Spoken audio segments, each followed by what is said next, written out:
প্রিয় দর্শক বৃন্দ, বর্তমানে আমি আছি একটা নামগড়ের সামনে। আর নামগড়টা হইল গিয়ে আটখেলিয়া নামগড়।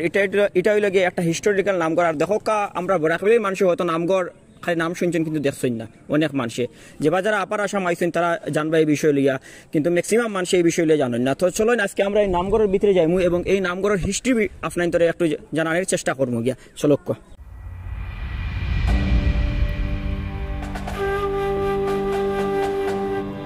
প্রিয় দর্শক বৃন্দ, এখন হয়তো অনেকের মনে প্রশ্ন জাগতে পারে নামগড় জিনিসটা কিতা। নামগড় হইল গিয়া অসমীয়া মানুষের নাম কীর্তন করা উপাসনা গড় বা প্রার্থনা গড়। মহাপুরুষ শ্রীমন্ত শঙ্করদেবের প্রবর্তন করা নববৈষ্ণব ধর্মর ধর্মীয় অনুষ্ঠান দুইটার মাঝে একটা হয়েছে গিয়া নামগড় আর আরেকটা হয়েছে গিয়া সত্র। নামগড় আসলো শঙ্করদেবর ধর্ম প্রচারের কেন্দ্রস্থল। শ্রীমন্ত শঙ্করদেবের প্রথমে নোয়াগাঁও বরদুয়া যেটারে বটদ্রবা কয়ারি নামগড় প্রতিষ্ঠা করছলা। ক্রমে ক্রমে আসামর সব জায়গা তানোর আদর্শর কারণে নামগড় গড়িয়া উঠিছিল। তো প্রিয় দর্শক, এখন আমরা শ্রী শ্রী আটখেলিয়া নামগড়ের বিষয়ে জানার চেষ্টা করি। বর্তমানে আপনারা যে নামগড়ের ভিডিও দেখরা ওটা হইল গিয়া শ্রী শ্রী আটখেলিয়া নামগড়। আর এইটা অবস্থিত হইল গিয়া আসামর বসাগাঁও গোলাঘাট। আর এই জায়গা হইল গিয়া তিনটা নদী আইয়া একত্রিত মিলিত হইছিল। আর এই তিনটা নদীর নাম যথাক্রমে হইল গিয়া গিলাধারী, মাত্রাং আর কাকডঙ্গা। আচ্ছা, যাই হোক, আপনারা যেটা নামগড় দেখরা এটা কিন্তু কনস্ট্রাকশন করছিল গিয়া কিং গদাফানি, মানে গদাফানি রাজায় এইটারে বানাইছিল 1881 সালে। আর 1970 আগে এই যেটা আপনারা নামগড় দেখরা এইটার নাম আসলো গিয়া শ্রী শ্রী আটখেলিয়া টেম্পল, কিন্তু পরে এইটার নাম হইছে গিয়া শ্রী শ্রী আটখেলিয়া নামগড়।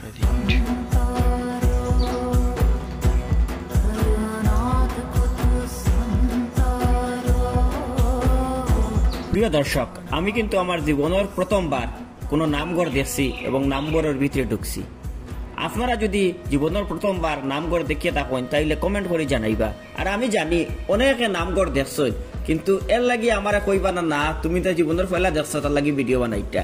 দেখো বন্ধুরা, আপনি হয়তো দেখছেন কিন্তু অনেক মানুষের নামগড় দেখছেন না, নাম শুনছেন, বইপত্রে পড়িছেন। আমি নিজেও বইপত্রে নামগড় পড়িছি, শ্রীমন্ত শঙ্করদেবর কাহিনী পড়িছি, কিন্তু কোনোদিন নামগড় দেখার আমার সৌভাগ্য হয়েছে না। তো যাই হোক, ফাইনালি গোলাঘাট গেছিলাম। আর গোলাঘাট যাওয়ায় এই গ্রামও যাওয়ায় এই আটখেলিয়া নামগড় গিয়া উপস্থিত হয়েছি। আর এই আটখেলিয়া নামগড়টা কিন্তু অনেক ফেমাস একটা নামগড় সারা আসামের মধ্যে। আপনারা দেখতে পারটা ফুসকুনির মধ্যে কালিকিটা লড়াচড়া করেন, এটা আসলে কচ্ছপ।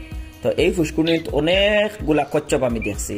আর ফুসকুনির ফাড়ও আপনারা দেখতে পারা খরগোশে দৌড়াদৌড়ি করে। আর একটা পরিবেশ হইল গিয়া মানে খুব সুমধুর পরিবেশ, কারণ এখানে ফাঁকিগুলা আছেন, ফাঁকিগুলা চিউ চিউ চিউ চিউ করেন যখন, তখন অটোমেটিক একটা ভালো লাগা পরিবেশ হয়ে যায় গিয়া। আর একটা কথা কইয়া দেই বন্ধুরা, দেখো অনেকগুলা ইনফরমেশন আমি আমার ভিডিওর মাধ্যমে দেওয়ার চেষ্টা করছি আপনার। হয়তো আমার কোনো ইনফরমেশনও ভুল ত্রুটি থাকতে পারে। তো যদি ভুল তাকিয়ে থাকে তো অবশ্য আমারে শুদ্ধ কিতা জিনিস তা কমেন্ট করে জানাইবা, কারণ মানুষ মাত্র ভুল হইতে পারে। আর আমি যেন সব জানো আর একদম পণ্ডিত হইয়া বই গেছি ইলা কিচ্ছু নাই। আমিও তো জানার চেষ্টা করি আর সব কিছু, এবং আমি যা জানি আপনার তোরে জানাইবার আমি চেষ্টা করি আর কিচ্ছু না। যেহেতু অসমীয়া মানুষের এটা একটা ধর্মস্থল এবং তান্তানোর অনেক আবেগ এই জায়গার লাগে জড়িত আছে, এর লাগে যদি ইনকেস আমার কোনো কথা ভুল হইয়া থাকে, কোনো ইনফরমেশনও ভুল হইয়া থাকে, দয়া করিয়া আমারে মাফ করিয়া দিয়া আপনারা এইটা কিরকম ভাবে শুদ্ধ জিনিস ওইটা কমেন্টের মাধ্যমে তুলিয়া ধরবা।